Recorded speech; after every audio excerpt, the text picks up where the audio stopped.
Welcome to the Getting the Deal Done podcast. And today, my special guest is Lior Arussy. Lior is in New Jersey. He had an interesting journey, starting a company, scaling it big time, and then selling it. And he will talk about that journey and tips and lessons on selling to major buyers like strategic and private equity. So, welcome, Lior. Thank you very much for having me. Yeah. Well, let's start with a little bit about your background personally, and then how you got into the business that you grew so nicely. Sure. So I started my journey on the technology side of things. I was involved in two startups, one that went public, one that didn't do well.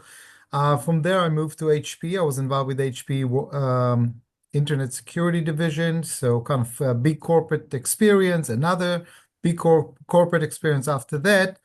And it was actually then that I realized in a discussion with multiple clients that, as one of them said to me, even a fool with a tool is still a fool. And he's basically was trying to tell me, I'm buying your technology, but I don't know what to do with it. I don't know how to maximize it and so on and so forth. And when I started to investigate that more and more, I realized that the traditional consulting business is not really helping them. And there was a need for a new way of helping companies transform and not just to get a consulting project. And that's when I built Strativity in 2003, combining different disciplines into one, including research, consulting, change management, and training. And our approach was completely different than the traditional consulting, where we went bottom up and actually focused on activating employees for the change that we want. We got privileged to work with some of the largest clients out there, from Walmart to Mercedes-Benz to Delta Airlines, Johnson& and Johnson, Novo Nordisk, the list goes on. Over 400 transformations, build the business to about 150 consultants, offices in Melbourne, Sydney, Toronto, London, and New York. Um, Published 10 books. My latest one, Dare to Author, was just published. And in 2018, when the opportunity was right and they were knocking on doors, my bankers put together an auction, and eventually it was sold to private equity. I'm a father of five and a grandfather of five. Okay, cool. Well, let's segue a little bit. Didn't mention this, but let's talk about your latest book. So, Dare to Author is actually going to the heart of why companies are not making the change that they need to do fast enough and in the full scope. And the answer is they're stuck in an old story. And many of the entrepreneurs who are listening today, the book is challenging you. Either you author your life story or your life story is going to be authored for you, either professionally or personally. And I'm describing in the book different biases and prejudice that are actually destroying or authoring our life story in a very twisted and very negative way. And what is the way, especially with unplanned events, to author a story and to not just survive it, but to thrive it. Okay. And when did that book come out? October 29th. So we are about a month from release. And thank God, based on the numbers, it seems like most of the first edition is sold out. Ah, that's pretty cool. Thank Who's you. your publisher? Greenleaf. Okay. So I'm publishing with Greenleaf, and it's available on Amazon and other outlets. Yeah. Well, 10 books, that's pretty impressive. I've got five, and that's been a journey in itself, It is. writing those It is. books. So, okay. So let's talk about lessons. You grew your Sure. business, and you're let's say the audience here is entrepreneurs. What are three, four, five things you would say? Here's things you need to do in your business to make it thrive. So the first one starts with actual clients. I have trained everyone who worked for me to select the right clients and not to bring every client. And I know I've been there. There are moments where cash flow is low and you're going to bring any client that's coming out there, but you need to understand it's like cancer.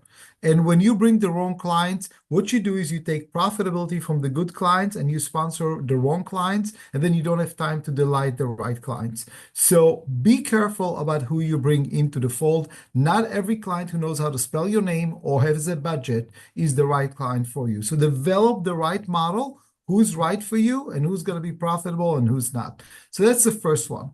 Second, I learned very quickly to stop being jealous of the big guys. Okay, the biggest joke about or comment about Strativity when I was operating is Lior is punching above his weight because we were getting some of the biggest names out there. To bring a Walmart or Sam's Club or Delta Airlines or Mercedes-Benz. You understand? I'm dealing here against Accenture, against Deloitte, against the big guys. And you know what? I didn't even look at what they do. I just developed a better product, and my answer to all of them was, we've got a better solution. It works. It delivers results. Guess what? I don't care what the competition is doing. I'm focusing on creating a better program out there. So stop looking at the big guys with jealousy. Don't ever look about their big resources or whatever, because what you got is agility and ability to personalize in a way that they'll never ever be able to do. And the last thing you also have is passion, and they already forgot what that's all about. And I know many entrepreneurs are looking up there to the big guys and are jealous at them. Focus on your strengths. My best analogy for that is they're the sumo player, you're the judo player. You're agile. Work to your strengths. The last thing that I would say that was very critical is we redefined ourselves not as a consulting business, but as an execution business. We wanted to make sure that our clients actually use our uh, our advice and it's going to work. And I have to tell you a small story. So a client who hired us, a major automotive manufacturer, pulled me aside and he said, we talked to this and this automotive manufacturer. And I said, I didn't give you their name as a reference. He said, I know, but I know that you work with them. And I want you to know what they said. And I said, okay. And he said, Lior fired us, and he was right. Um, and that reputation transcends everything. Always do the human thing first and always be on the side of what's right and what's wrong. Don't go for the quick cash. Don't go for the cheapest clients. So you fired a major client. I fired a major client because I told them that what they do is not consistent with our values, and I told them that they are going to be wrong ultimately about it. But I did it in a way that wasn't, shutting the door. I made sure that they got whatever they needed, and but I'm not interested in being part of it. And I did it for several reasons. Among them is to send a message to all of my employees. We are not desperate. We are not, John, I'll tell you something very interesting. For the last 6 years of the company, we were in the Inc. 5000 year after year after year, 6 years in a row. We got a call from Inc. saying, what are you guys doing that allows you to continue that growth? And you know what I told them? I told them I don't set growth targets. And they said, how can you do that? I said, because when you do, you're pursuing every dollar that you can, as opposed to pursuing the smart dollar. So I'd rather not put my people on a fake growth trajectory. I'd rather them go and nurture the right relationships and bring the right business as opposed to bringing desperate business. Yeah, yeah, that's very good. And I think a lot of startups especially have to have to and fall into the trap of chasing whatever will pay the payroll Yeah, next month. Okay. absolutely. So So these are some of the lessons. I can go on and on with other things. I can tell you, for example, on talent acquisition and retention, we weren't throwing the biggest parties with pizza and beers and everything else. But you know what we focused on? They knew they made a difference.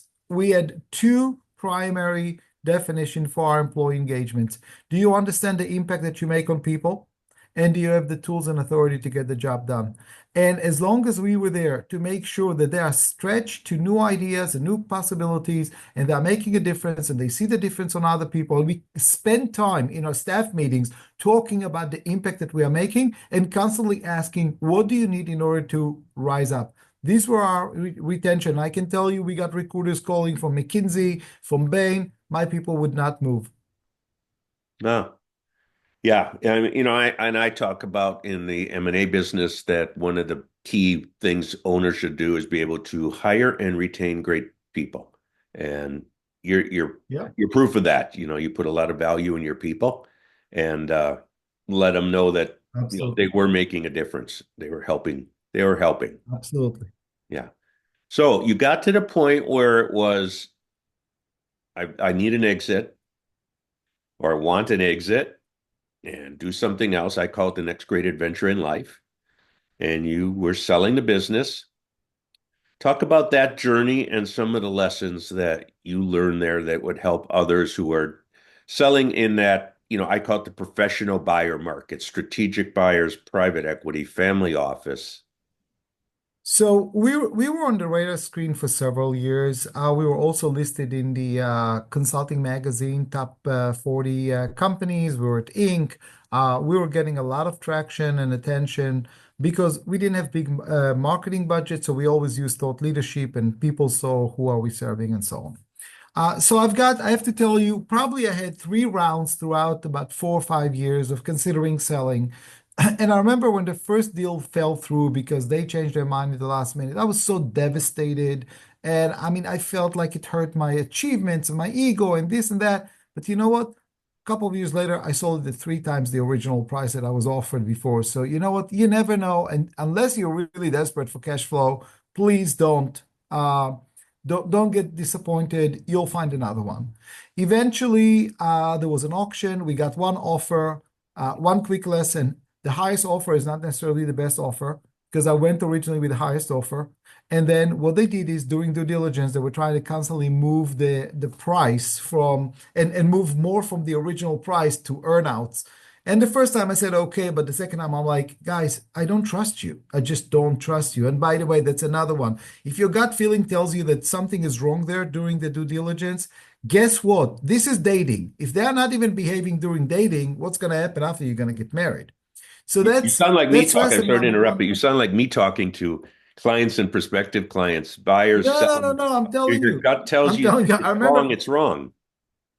Yeah, I'm telling Yeah. you. I mean, there were due diligence and due diligence and due diligence. And at a certain point, I mean, excuse me if I'm a little bit harsh here. I remember turning to their attorneys and say, even in colonoscopy, eventually they remove the device. You guys are doing colonoscopy and it never ends. Nothing satisfies you.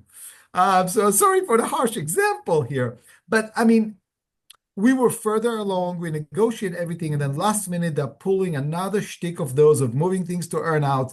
And I'm like, guys, I don't trust you. No, no, no, it's gonna be. I said, no, no, no. If this is how you behave, I don't want to know what's gonna happen later. So I pulled out last minute. My lawyers were absolutely stunned but respectful, saying, "We, you were so further along. You already notified it to your executives and everything else, and we admire you for that, but most people would probably succumb to that, and probably they were counting on it. So I went with the private equity. There was a good deal, very respectful process. You feel that there is a good chemistry there, and it was, we managed to put it together, and acquisition was taking place. Okay. So, what tips would you give to people dealing Uh, with private equity to be ready for them?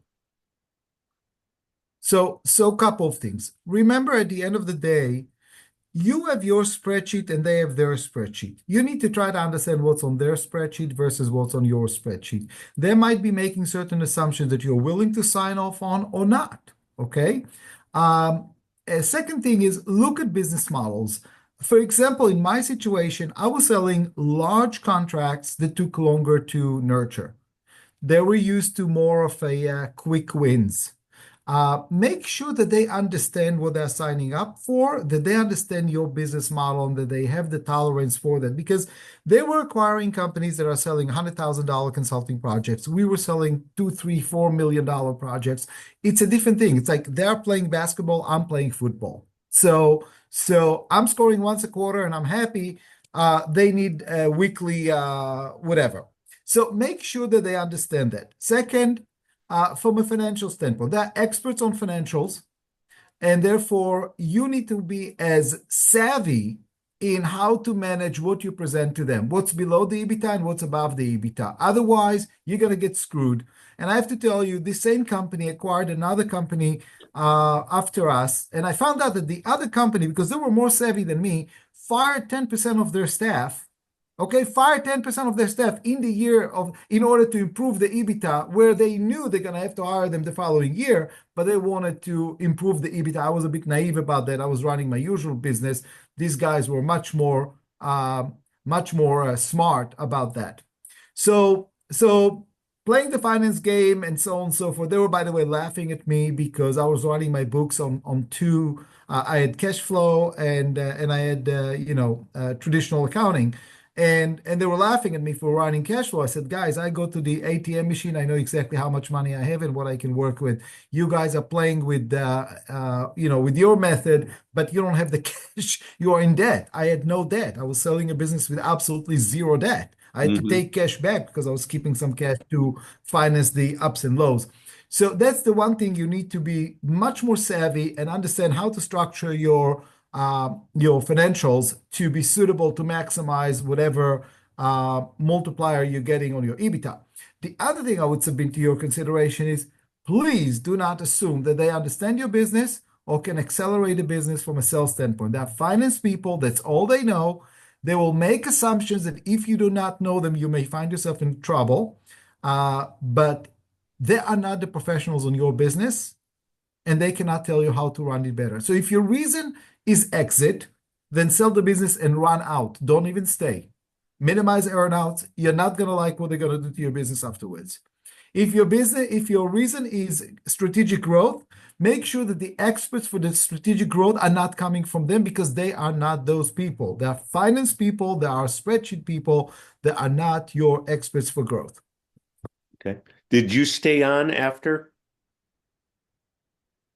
I did stay on for 2 years, but as I said, I had many times I had to remind myself this is their new toy. They can do with it whatever they want because clearly decisions will be made that are not to my preference or to my to my liking or to my style, and it can be painful. And I have to tell you, when my friends sold and they came to consult with me before, I said minimize the earnouts, minimize the time you have to stay. It's going to be painful. Make sure that your number is enough that you don't need to work again. So make sure that you've got the right number. But after that, go do something else. Go start another business that you can be in control. Because here's the thing, entrepreneurship is a lifestyle decision, it's not just a financial decision. And with it comes the freedom and the loneliness of running a business. The moment you sell, that freedom is going away. And that independence it can be extremely crippling for some people. Yeah. Well, you talk about this. I'm going to just say you sound like you've read one of my books because you talk about all the important things, the financials being in good order. You talk about the people and a good team and being able to keep those people. You talk about growth. I'm assuming when you talk about a management team because you were shedding and delegating very well so that you weren't the business. Uh, This was not easy, John. This was not easy because part of our business was training, which I would write myself. So I felt very, very close to it. And some of it was based on my books. And I still remember the first, I mean, I had a talk with another entrepreneur who pulled me aside and said, Lior, you're giving 150% of yourself to your clients, but you'll never grow unless you're going to accept that 95% is also good and other people can deliver it. And the first time, I still remember, I can tell you exactly where it was, the Embassy Suites, Alexandria, Virginia. I let someone else do my training. And I wouldn't be in the room because I didn't want him to feel terrified, but I was outside. And for full day, I'm like, is it going to work? Is it not going to work? Are people going to get it? And eventually they left the room and I look at their faces and they were happy and they were inspired. And I said, you know what? Whatever he did, I need to learn to trust other people. So that movement from being the key delivery person to inspiring 150 consultants and let them go and run the show. And in some of the projects, one of my greatest moments, there was another principal running a project and he couldn't make it to a certain presentation. And I came instead. I said, I'll go and do the presentation. And I heard the CEO asking the champion of that project saying, who's this guy? I said, I don't know, but our partner said that he's as good as the as him. And the moment I heard that, it was like, all right, we made it. We made it. Nobody recognizes me, and I can just show up and the work can be done. And I think this is a hard one for a lot of entrepreneurs who are coming with passion. And as a result of it, as E-Myth talks about it, they are the business as opposed to they are running the business. That's why from day one, I didn't call it Arussy and Associates. And the other thing that we did very, very differently is we did not charge by the day or by the hour. Yeah. We always charge by deliverables. So you know in advance how much it's going to cost and you knew what you're getting and none of surprises. So value-based pricing.